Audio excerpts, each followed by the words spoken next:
tenin'Andriamanitra izay ao amin'ny ohabolana 7 andininy 3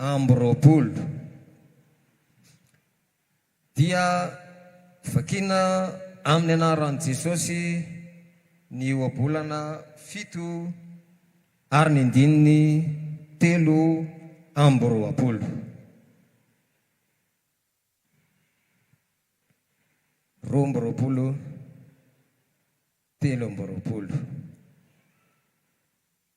ka dia nandeha nanaraka azy niaraka tamin'izay ilay zatovy tahaka ny omby entina ho vonoina ary tahaka ny adala hogadraina amin'ny boloky azo ambara-piboroky ny levi-poy amin'ny atiny ary tahaka ny vorona mipaoka ny fandrika fa tsy fantany ahafaty ny ainy izany. Ko mihaino ahy ianareo ry zanaka, atreo ny tenin'ny vavako, aoka tsy vily ho any amin'ny lalan'ny fonareo ary aza mani ho amin'ny alehany. Fa efa betsaka no lavina ratrany, eny maro ny lehilahy mahery efa matiny. Ny tranony dia lalana makany amin'ny elo, midina makany amin'ny efitranony fahafatesana. Halleluja. Manaraka an'izany dia ovakina ny tenin'Andriamanitra izay ao amin'ny filazantsarany Jaona dia toko 4 andininy 9. Filazantsarany Jaona toko 4 andininy 9. Fanompampionna dia ny fanahy masina izay raha indray amin'ny anarako, izy no hampianatra anareo ny zavatra rehetra sy hampahatsiaro anareo ny zavatra rehetra izay nolazaiko taminareo. Halleluja. Androany dia tian'Andriamanitra ampahafantarina antsika rehetra izay tonga eto fa tena zava-dehibe ny fananana ny fanahin'Andriamanitra masina. Tena zava-dehibe izany. Ary amin'ny maha-zava-dehibe azy dia be dehibe koa ny olona mikatsaka an'izany. Te ho feno ny fanahy masina, te anana ny fanahy masina. Saingy indrisy be dehibe ny olona diso lalana, tsy mahafantatra ny lalana izay azahoana ny fanahy masina, dia voafitaka fanahy masina ny tadiavina, fanahy mamitaka no azo. Ary tena ratsy amin'ny fanahy mamitaka zany. Tena sarotra resy zany, manakorotana zany. Tena manahirana, mahavery zany. Ka ny teninay dia izao ny fanahin'Andriamanitra ne hirotsaka ao aminao raha lasanabavy. Dia ny fanahin'Andriamanitra marina izay nisokafan'i Jesosy Kristy teo ambony hazo fijaliana araka ny tenin'Andriamanitra hoe misy loharano no sokafana ho an'ny taranaki Davida. Halleluja. Ka eo anatrehan'izany mazava-dehibe ny fanahy masina izany dia zavatra ray ihany no teneniko: ny mazava-dehibe ny fananana ny fanahy masina. Dia araka ny vaky teny amin'ny Jaona 4:9. Fanompampionna dia ny fanahy masina izay raha indray amin'ny anarako, izy no hampianatra anareo ny zavatra rehetra sy hampahatsiaro anareo ny zavatra rehetra izay nolazaiko taminareo. Zany hoe io fanahy masina io zany mampianatra izy, mampatsiaro izy. Ary raha olazaina mazava kokoa dia mampafantatra anao ny zava-miafina rehetra amin'ny fanamasina. Mba tianao ve fantatra ny zava-miafina rehetra? Tena ratsy mantsy raha lasa anabavy izany atao hoe tsy mahafantatra izany. Ary matoa misy olona manam-pahaizana dia mianatra izy, nafantatra izy. Ary misy zavatra tsy vitan'ny olona ao anatin'ny 2 taona, fa ao anatin'ny 2 minitra fotsiny nafa anaovan'ilay olona nianatra azy.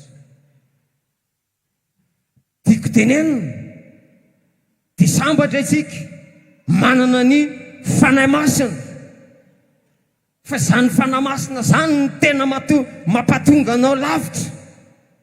Ary tsy eto an-tany ihany fa hoentin'izany fanahy masina izany any an-danitra ianao. Ho hitanao za mifanjaka ny lanitra izany. Fa tsy fantatry ny fianakaviana ny lalana miakany, tsy fantatry dada sy neny, lalana mbola tsy nalehantsika izany. Mila ny fanahy masina ianao ampafantatra anao zanak'Andriamanitra. Ny Baiboly aza dia miteny hoe raha misy tsy manana ny fanahin'i Kristy dia tsy azy izy. Tsy azy. Romanina 8:9. Raha misy tsy manana ny fanahin'i Kristy dia tsy azy. Tsy ho hitan'izany olona izany lanitra. Tsy ho resin'izany olona izany devoly. Tsy ho tafavoaka ao anatin'ny fitaka sy ny fandrika eto amin'ity tany ity izany olona izany. Ka izay dia mandresy lahatra anao zava-dehibe ny fanahy masina zanak'Andriamanitra. Ianao ve mba afaka anao aleloia? Ny lavin'i Jesosy mihitsy. Tsy azy. Raha misy kosa tsy manana ny fanahin'i Kristy, tsy azy izy. Tsy azy. Ataovy izay azahoanao antoka androany fa manana ny fanahin'Andriamanitra marina ianao. Ny fanahy masina dia io no nampahafantatra ny Simeona any Jesosy. Izany Simeona izany dia lehilahy marina izany, nanana ny fanahin'Andriamanitra izany, niandry ny fampiononana ny Israely. Lioka 2:9. Ary efa antitra izy, ary efa niteneniny ny fanahy masina izy hoe tsy ho dimandry mihitsy ianao, tsy ho faty mihitsy ianao, ambara-pahitanao ny Kristy Tompo, ilay Mesia, ilay nandrasana hatramin'ny elo, dia tsy ho faty mihitsy ianao, ambara-pahitanao an'izany. Fa rehefa tonga ny fotoana dia nentin'i Jesosy, nentin'i Josefa sy Maria teo amin'ny tempoly, Jesosy zaza, anaovana araka ny fomba ny lalàna ary ny zavatra mahagaga. Dia nentin'ny fanahy masina nakao amin'ny tranon'Andriamanitra Simeona tamin'izany fotoana izany. Ary io fanahy masina io no nampahafantatra azy hoe indro io zaza manoloana anao io io ilay Mesia, io ilay nandrasana, io ilay mpampionina, io ilay Kristy Tompo. Halleluja. Tsisy nampahafantatra fa ny fanahy masina no nampahafantatra. Nampahafantatra ny Simeona, io ilay izy. Ary Simeona dia tsy misalasala, tsy voafitaka mihitsy. Hoe ny zanaky ranona sy ny zanaky ranona ry ny lasa natao Mesia. Fa raha tsy nanana ny fanahy masina angamba dia nanontaniana daholo ny olona rehetra io hoe sao dia mba ity, sao dia mba ity. Fa Simeona dia tsy nanontany mihitsy, fa ny fanahy masina no nampahafantatra azy. Ny olona manana ny fanahy masina dia mahafantatra ny lalana izorana. Ny olona manana ny fanahy masina mahafantatra ny tokony atao.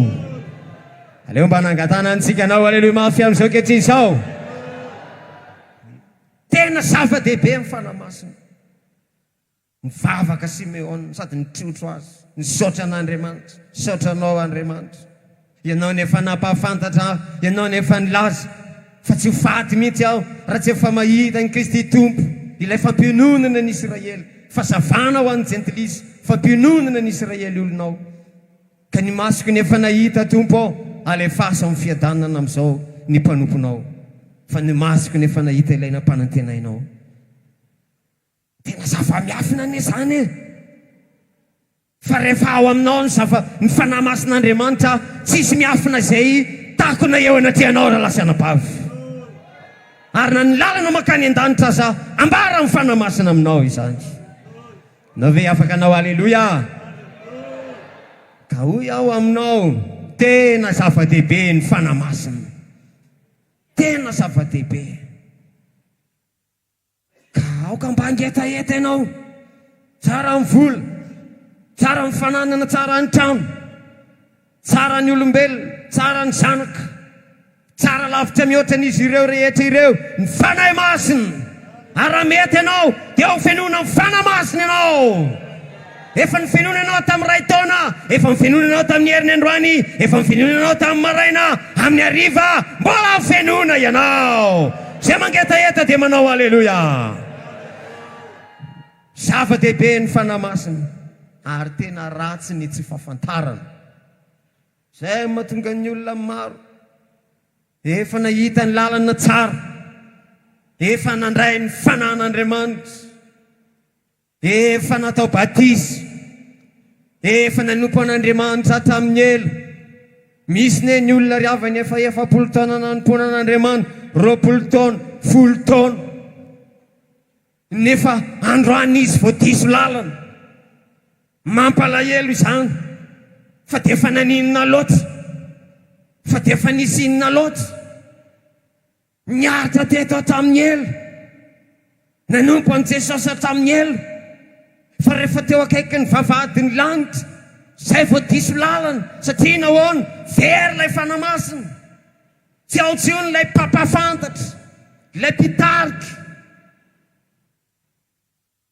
Ny vily nanaraka ny lalana hafa, fa ianao kosa tsy vily nanaraka lalana hafa ne ianao. Satria nahoana? Hitoetra ao anatinao ny fanahy masina. Be dehibe ne fitaka zanak'Andriamanitra. Ianao raha tsy manana ny fanahy masina ianao, tsy resinao zany ny devoly. Misy moa ny sasany dia tena hoe tsy maresy ny devoly, tsy maresy ny devoly. Marina zany, tsara zany, fa zao fotsiny ihany, raisy ny fanahy masina. Na Jesosy mihitsy aza ny teny, toera ao Jerosalema aloha, toera mihitsy aloha, tadiafy mihitsy aloha ny fanahy masina. Sataon'Andriamanitra fa tsy fidim-bola ny fanahy masina, fa zay mangetaeta dia zao ho fenona ny fanahy masina izy. Ary ianao koa mba isan'ny rahalasy anabavy, ary ianao koa mba isan'ny rahalasy anabavy. Ka tena ratsy mihitsy ny tsy fahafantarana, tena ratsy zany. Ozy ny tenin'Andriamanitra zay hoe, tanteraka aminy ozy ny faminaniany Isaia, andre mandrakariva izy, fa tsy hafantatra. Hijery mandrakariva izy fa tsy hahita. Efa adala ny fony zao olona izao, efa lalindalovina ny sofiny. Ary efa nikipo ny masony, fa ndra ho ahita ny masony sy andre ny sofiny, ka hahalala izy, dia hibebaka izy ka hanasitrana azy ao. Isaia 9:7 sy ny 10. Dia hibebaka izy, hahalala izy, hahalala ny fony, hafantatra ny fony, dia hibebaka izy ka hanasitrana azy ao. Ny tsy fahafantaran'ny olona ne mahatonga azy tsy mibebaka e, satria misy sarona manarona ny fanahiny, misy lamba manarona ny masom-panahiny. Tsy mahafantatra ny marina izy, tsy mahafantatra ny lalana mahasoa azy izy. Heveriny fa io fahotana io ny vahaolana, heveriny fa io lalana ratsy io no ahitana fandresena. Ratsy ny tsy fahafantarana. Fa rehefa mahafantatra ny olona anankiray, mirotsaka ao anatiny ny fanahy masina, isory ny fanahy masina ny lamba manarona rehetra, isory ny fanahy masina ny fanamarina tena rehetra, dia afantatra izy ary dia hibebaka izy, hositrana izy, ahita amin'ny voninahit'Andriamanitra izy, ahita amin'ny voninahit'Andriamanitra nay ianao. Tena ratsy ny tsy fahafantarana. Izay no nahatonga an' Jesosy tena nitomany mihitsy Jesosy rehefa nanakaiky an'ilay tanàna. Ary nanakaiky ny tanàna izy. Lioka 7:24 dia nitomany azy ka nanao hoe raha mba nafantatra mantsy ianao na dia amin'ity andro anio ity ihany azy, ry Jerosalema, ry vahoaka eto Jerosalema, raha mba nafantatra mantsy ianao na dia amin'ity anio ity ihany azy, ny zavatra momba ny fiadananao, ny lalana tokony azahoanao fiadanana, fa ankehitriny miafina amin'ny masonao izany. Fa ho avy aminao ny andro izay hananganana tovontany manodidina anao, dia hanemotra anao manodidina ny fahavalonao, hamongotra anao hatramin'ny fakany, hatramin'ny tany, mba amin'ny zanakao sy izay rehetra ao anatinao, tsy avela nisy vato mifanongo eo aminao, ho valiny tsy nahafantaranao, ho valiny tsy nahafantaranao ny andro namanginanao, ho valiny tsy nahafantaranao. Olon-kendry avy any an-tsananana ny nahafantatra, olona avy any lavitra be ny nahafantatra, fa ilay zanak'Andriamanitra, ilay mponina tao Jerosalema, monina ao amin'ilay tendrombohitry ny fiadanana fa tsy manana fiadanana, mipetraka ao Jerosalema, dikany hoe Jerosalema tendrombohitra, Jerosalema fiadanana, mipetraka ao amin'ny tendrombohitry ny fiadanana, tsy manam-piadanana. Tonga Andriamanitra nandefa n'ilay andrian'ny fiadanana, fa tsy fantana, tsy fantana, ary dia nitomany Jesosy. Ireo mpisorona ireo mihitsy no niantsoantso hoe omboy, fonoy. Ary dia voalaza ny tenin'Andriamanitra hoe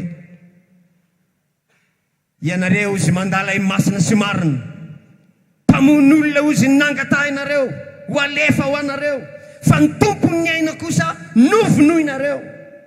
Asan'ny apôstôly 3:5.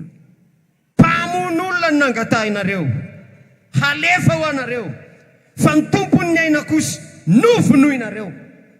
Mamono ny tompony ny aina, mamono an'Andriamanitra, satria nahoana ny tsy fahafantarana. Raha dia ny tenin'Andriamanitra no dia milaza an'izany, mpamon'olona ny nangatahynareo, ny tompony ny aina kosa no novonoinareo. Kanefa izy natsangan'Andriamanitra tamin'ny maty, vavolombelony izany zahay. Halleloja. Mampalahelo izany olona mamono ny tompony ny aina izany, mba manana hery manahoana izany olona mamono an'Andriamanitra izany, mba manana tanjaka manahoana, fa vokatry ny tsy fahafantarana, mampanaonao foana ny tsy fahafantarana. Ka engany ry havana, mba hirotsaka aminao ny fanamasina, ho fantatrao ny marina rehetra, ho fantatrao ny tokony atao sy ny tsy tokony atao, ka tsy hanaraka olombelona ianao fanaraka an' Jesosy, ka tsy hanaraka olombelona ianao fanaraka ny Baiboly. Ianao ve mba afaka anao aleluia mafy? Izany ny voalazan'ny tenin'Andriamanitra. Ho valiny tsy nahafantaranao ny andro namanginanao, ho ravany ianao izy, ho ravany ianao, ho tonga ny fahavalonao hanemotra anao manodidina, hamongotra anao hatramin'ny tany, ianao sy ny zanakao, tsy avela isy vato mifanongo eo aminao. Fotoana vitsy taorianan'izay ane ry havana, 70 taona eo eo, rava Jerosalema, ravany Titosy, tsisy vato mifanongo, potika tanteraka, atapitisany jiosy maty, ary mbola tsy tafarina intsony. Satria nahoana? ho valiny tsy nafantarinareo ny androna manginanao. Engane mba afantatra ianao raha lasanabavy. Raha tianao afantatra dia izao, raisy ny fanamasina, hazony ny fanamasina, tadiavo ny fanamasina, dia afantatra ny marina rehetra ianao. Alleluia. Na dia any amin'ny testamenta taloha aza dia ratsy zany tsy fahafantarana zany. Tena ratsy zany. Sahirana be mihitsy Isaka. Tena sahirana Isaka. Genesis 7:20. Efa tsy fantatra tsiny hoe Esau ve zao say Jakob. Sy nafantatra. Tena ratsy ny tsy fahafantarana. Nitsapatsapaina teo. Nitsapatsapaina teo. Nampiresahana hoe ho tsofon-drano i Esau. Kanefa Jakob ny tonga teo. Dia nampiresahana. Ianao ve zany ry Esau zanako? Za ty ry kako eo. Za Esau zanako. Sahirana izy. Ny feony ohatra ny feony Jakob. Nefa ny zavatra resahany milaza fa Esau. Dia inona ny zavatra natao? Nampanatonina. Manatona hoe anaka. Manatona hoe tsapako anao. Nitsapaina. Jerevana ny tanany feny volovolo. Takan'ireny saka ireny ny tanany. Niatokany koa. Takan'ireny saka ireny satria nahoana efa nasiana hoditra zanak'ondry tamin'ny tanany Jakob.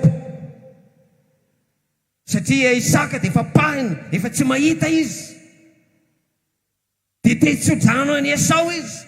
Fa ny feony nefa ohatra ny Jakob. Dia nitsapaina.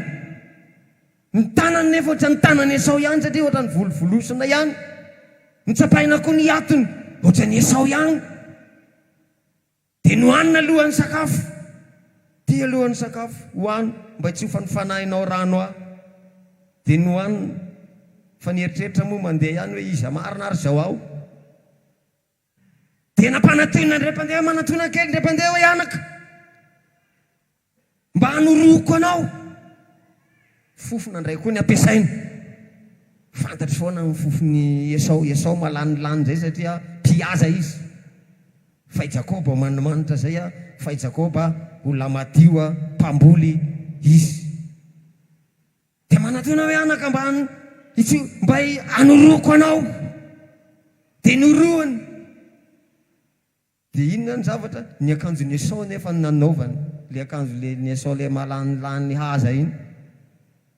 Dia ozy izy hoe ozy tahaka ny fofony saza iny tahiny Jehova ozy. Tena voafitaka, tsy mahafantatra. Dia notsofony rano tamin'ny farany zay tena fahaizany mihitsy. Anompo anao ny rahalahinao. Hirotsaka aminao ny andon'ny lanitra. Hiakatra avy any ambanin'ny tsiron'ny tany.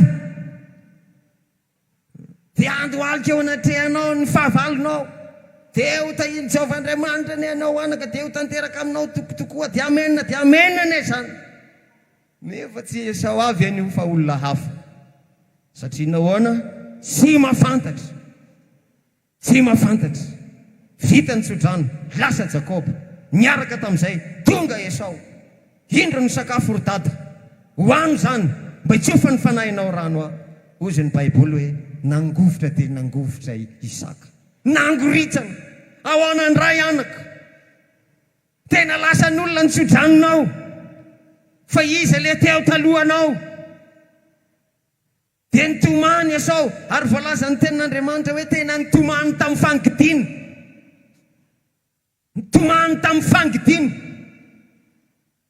Hoe mba tsy ho forano araiko. Dia anankiray fotsiny ve nitsodranonao hoe tsy anaka. Tena fa lasa ny daholo nitsodrano anaka. Dia tsy mba misy anankiroa ve fa dia tokana ihany ve nitsodranonao. Tena fa nitsofoko rano izy anaka. Ianao anompo azy. Tena fa lasa nitsodrano. Dia nitaraina.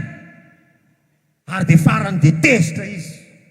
Dia tapa-kevitra fa amono ny rahalahiny. Hitanao zany, vokatra ny tsy fahafantarana. Ny mpirahalahy lasa mifamono. Mpirahalahy ve dia famono.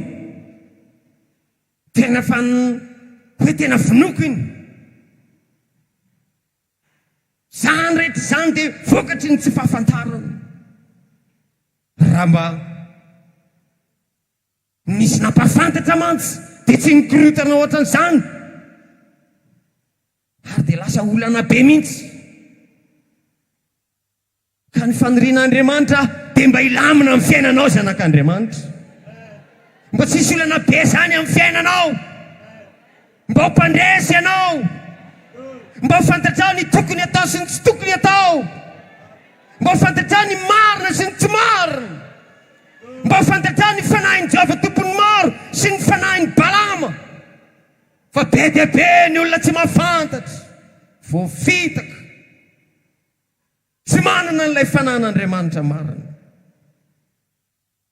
Ka hitanao tsara fa Andriamanitra dia maniry mba tsy voafitaka ianao. Betsaka amin'ny mpamitaka. Ny Apokalipsy dia milaza fa ny devoly dia nazera ilay dragona lehibe, ilay menarana ela, izay atao hoe devoly sy Satana, izay mamitaka izao tontolo izao. Apokalipsy 2:17. Nazera izy, ilay menarana ela, izay atao hoe devoly sy Satana, izay mamitaka izao tontolo izao. Mamitaka izao tontolo izao. Amitaka atsika, amitaka anao.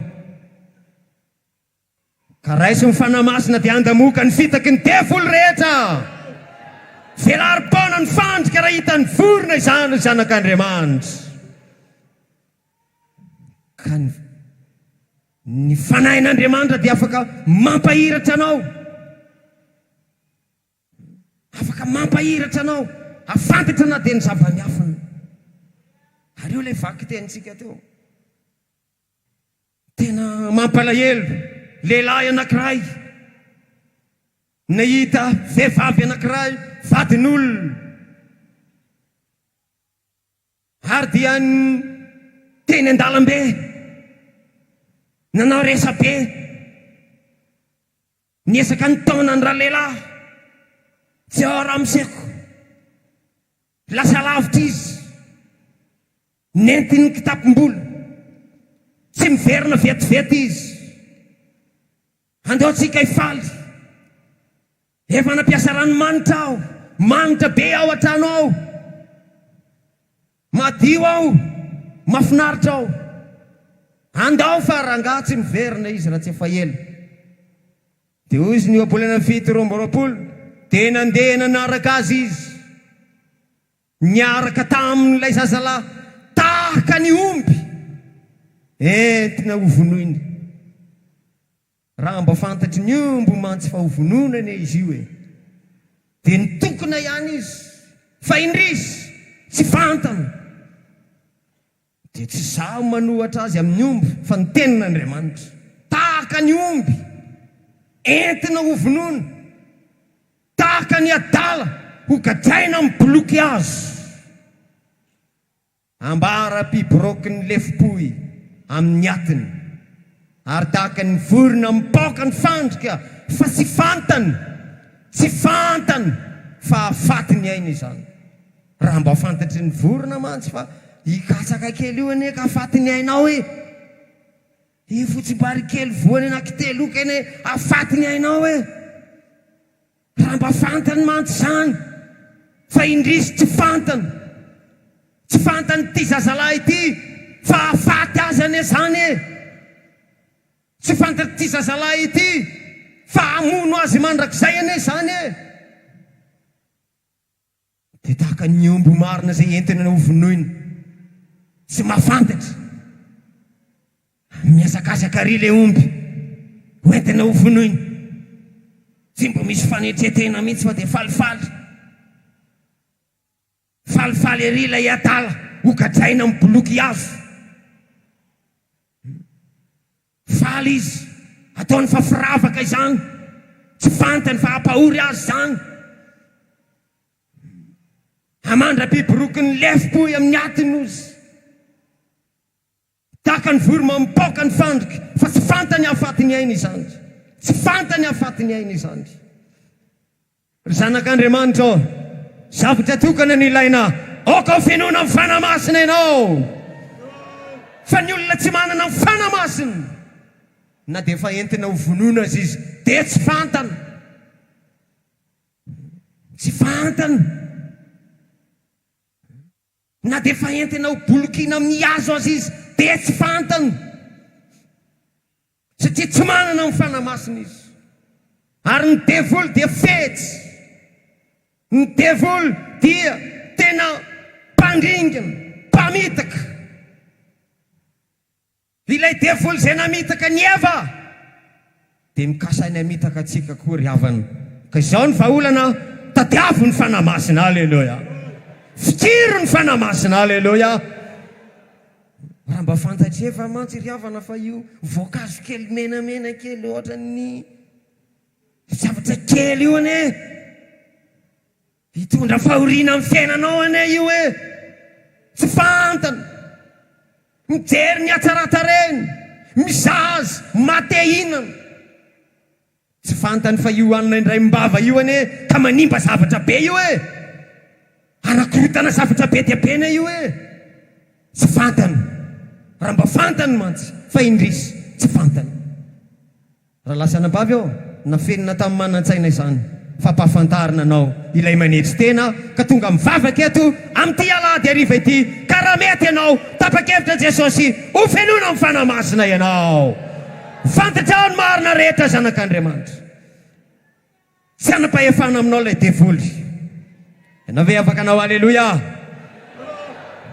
Tsy anam-pahefana aminao izy. Mampalahelo mihitsy ity lehilahy ity, tena mampalahelo. Zazalahy tanora nefa dia tafiditra anatin'ny fahafatesana tahaka an'izany, fahafatesam-panahy. Raha mba nanana ny fanamasina mantsy izy dia tsy tafiditra tamin'izany. Engany mba hanana ny fanamasina ianao. Tsy anam-pahefana aminao ny fijangatsangana, tsy anam-pahefana aminao ny hialatra, tsy mahazo anao ny fakapanahy, tsy mahazo anao ny fanompoatsampy, fa ianao dia lehilahy mahery, fa ianao dia vehivavy mahery, ho any an-danitra ianao zanak'Andriamanitra. Iza mba mangitahita ho fenoina amin'ny fanamasina? Ho anareo tanora dia izao, tadiavo ny fanamasina. Io ny tena diplôma farany ambony indrindra. Aleloia. Io ny tena matafitanao lavitra io. Manaova aleloia izay mba teo tonga lavitra. Manaova aleloia izay mba teo tafita lavitra. Mampalahelo ane Jakoby, tsy nafantatra. Tonga amin'ny fotoana nanambadian'i Jakoby, Israely no nalainy, i Lea indray ny azony. Mampalahelo ne zany. Maika loatra, angamba tsy nifady ihanina. Israely no alaina, i Lea no azo. Maraina ny andro, i Lea ka izy ty. Zay vo hiady amin'ny rafozana. Mampalahelo. Ny tsy fahafantarina dia izao, mandringa ny olona maro. Ary mbola olana mandrak'androany zany olana Lea Rahely zany. Olana trany amin'ny taranaka. Ka ny tsara indrindra dia izao, aleo manana ny fanamasina ry havana. Vonina venao indray ny fanamasina. Tena mampalahelo zany. Be dia be ny tanora lany andro manao ese. Asa manaiky atao ese zany rery tanora zazavavy ao. Andriamanitra efa manomanao anao. Fa zao, raisy ny fanamasina, tadiavo ny fanamasina, mifadiana anina, mba handray ny fanamasina, fikiro ny fanamasina. Ny sasany tsy manana ny fanamasina dia andramana iry, dia andramana koa iry, dia atao ese koa iry. Rahalahy io, ny tomobile amboarina ny atao ese zany, fa tsy fanao manao ese olombelona zany. Ny moto amboarina ny atao ese, fa ny anabavy azo atao ese zany. Ataontsika aleloia mafy zany. Mivavaha, ny fanamasina mampafantatra anao. Oka tsy taka ny Jakoby ianao, atao ese daholo io olona rehetra io. Anenina ianao tena diso hevitra ianao ho anenenanao zany ka Ka ny vaolana ho anareo tanora izay mba te hanana ho avy mamiratra, firy ny fanamasina, tadiavo ny fanamasina. Tanora zany afaka mivavaka anatin'ny adiny 3 manandra-tanana zany. Ianao ne rehefa antitra ianao tsy afaka manao an'izany intsony. Rehefa manambady ianao fa miakatra anankitelo ny zanakao, anankefatra efa tsy afaka andohalika intsony ianao fa miakatra ny tananao, ampidinindrikoty sirikala ny tananao. Fa teny ianao tanora zao manao valim-bavaka, tadiavo ny fanamasina, manangona fanamasina, dia raina ny tompo amin'izao kehitriny izao. Manaova fifadikanana. Io ny tena diplôma tsara indrindra. Mbola ambonimbony manam-pahaizana indrindra maneran-tany ianao raha manana ny fanamasina. Ary totilangy mihitsy ianao rehefa manana ny fanamasina. Na aleman, na frantsay, na anglisy, hainao daholo zany ao amin'ny fanamasina. Ny fitenin'ny lanitra koa za mbola hainao zany ao amin'ny fanamasina. Ary ho any an-danitra ianao amin'ny alalan'ny fanamasina. Fanamasina mibatanao, mibatanao, mibatanao miakatra. Fanamasina tsy mandofy re ianao, batay ny fanamasina ianao. Zay mino an'izany dia manaova aleloia. Ratsy ny tsy fahafantarana. Be dia be re namantsika tsy nahafantatra. Ny sasany efa lasa le manao satrobory reny dia le manao zipo lava robe reny. Lehilahy manao zipo lava. Dia le manao satrobory. Dia le mandohalika amin'ny vavaka iny amin'ny arabe. Mampalahelo zany. Tian'olona ne mivavaka any satria afaka manambady 7 ambin'ny 10 e. Tian'olona. Atao mitovy fotsiny vola omena azy. Dia be Jesosy mamonjy ve dia lasa sabatista. Mampalahelo ane zany. Tahaka n'le rahalahy anankiray zay tena izy sabatista izy dia mpiara-mianatra taminay izy. Dia farany izy tonga saina hoe nitoka ozy hoaniko, ny vehivavy ozy ataoko, ka ny henan-kisoa ve ozy ny tsy hoaniko. Satria rehefa misakafo zay dia laninay foana ny henan-kisoa fa izy hono mifady. Dia farany izy tonga saina hoe hoako izay ozy fa be ny laninareo. Ny vehivavy ozy ataoko, nitoka hoaniko, sigara foka, henan-kisoa ve ozy tsy hoaniko. Dia ozy aho hoe miankina aminao ihany fa za moa tsy niteny hoe hano. Ka be dia be mampalahelo. Olona efa nitoriana teny tety fianarana lasana bavy, nampianarina tany am-boalohany, nampianarina ny marina rehetra. Andriamanitra no mitondra anao eto, Andriamanitra no mitahiry anao eto. Sanatria ve amin'izao farany izao ho voafitaka ve ianao, tsy ariavana, vahaolana, raisy ny fanamasina. Tsy ekeny Jesosy zany. Tsy misy mahazo miala eto amin'ny anaran'i Jesosy. Na mitopatopa tahaka ninona ity dia mbola ety ihany tsika amin'ny anaran'i Jesosy. Anao aleluia mafitsika lalasiana bavy eo. Ary tsy maintsy tafita sika amin'ny anaran'i Jesosy. Fa izao fotsiny ihany, aoka ho fenona amin'ny fanamasina ianao. Aleluia. Raisy ny fanamasina ralasiana bavy. Aleluia. Izy mampafantatra anao, izy mampianatra anao, izy mitaridalana anao. Tsy amelanao irery izy, tsy amelanao kamboty izy, ary tsy maintsy tafita ianao amin'ny anaran'i Jesosy. Aleluia. Ianao ve mba afaka anao aleluia mafy amin'izao kehitriny izao? Tianao Jesosy zanak'Andriamanitra. Raha mety ianao dia mbola vonina Jesosy amenanao androany izao. Mahantra izay olona tsy manana ny fanamasina, ka meteza ho fenona amin'ny fanamasina ianao. Manaiky venao ranabavy amin'izao takariva izao. Manaiky venao rahalahy amin'izao takariva izao. Izay rehetra mangetaheta, handrotsaka rano amin'izay mangetaheta Andriamanitra. Ny tokony ataonao, ozy ny obolana toko 1:3. Miverena ho amin'ny fananarako, indro ahitiko aminao ny fanahiko. Aleluia. Mandraisa fanapaha-kevitra hiverina amin'ny tenin'Andriamanitra marina ianao. Mandraisa fanapaha-kevitra hibebaka ianao. Manaova tahaka ny zanak'Adala. Tsy moramora ne ny fiverenan'ny zanak'Adala. Lavitra ne ny tanàny. Hidady ane mety masika be any. Feno biby masika ne ny andalany. Ny tena nefa reraka be. Kanefa tapa-kevitra ilay zanak'Adala. Verina amin'ny raiko aho. Na ino kodona, na ino kiantra. Aleo aho ody any. Na lavitra aza ny toerana. Na teo kadaina za. Ody any amin'ny dada. Ifona aminy aho. iteny aminy hoe tsy mendrika tao zanakao intsony, ataovy isy amin'ny mpanomponao. Nandray fanapa-kevitra izy, nyainga izy. Rehefa tapa-kevitra ny olona anankiray, Andriamanitra koa efa tapa-kevitra talohana azy ry havana. Haleloia. Miasa Andriamanitra, tsisy dahalo zany teny an-dalana. Haleloia. Tsisy ampy calcium zany teny an-dalana. Haleloia. Rehefa tapa-kevitra ianao, ny zavatra rehetra vitan'ny olona tapa-kevitra. Haleloia. Ho afaka amin'io fahotana io ianao. Haleloia. Ho afaka amin'io fiainan-dratsy io ianao. Verena amin'Andriamanitra. Haleloia. Ho karakarain'i Jesosy ianao, ho fenona amin'ny fanahy-masina ianao. Engany mbo tapa-kevitra hiverina amin'Andriamanitra daholo tsika rehetra ireto. Haleloia. Haleloia. Raha isika rehetra ireto tapa-kevitra hiverina amin'Andriamanitra daholo, tapa-kevitra handamina amin'ny fiainana, tapa-kevitra hanaisitra amin'ny fahotana, tapa-kevitra hanaisitra ny devoly ao anatin'ny tokantranonao, eo amin'ny fiainanao, tapa-kevitra ianao dia milaza marimarina aminao androany ihany rotsaka aminao ny fanahy masin'Andriamanitra, hiaraka aminao ny fanahy masin'Andriamanitra. Haleloia. Ho avy ny fifazam-panahy raha lasy anabavy eo, ho fen'olona daholo ireto W rehetra ireto amin'ny anaran'i Jesosy. Mifaneriteritsika rehetra amin'ny anaran'i Jesosy. Mikisakisa.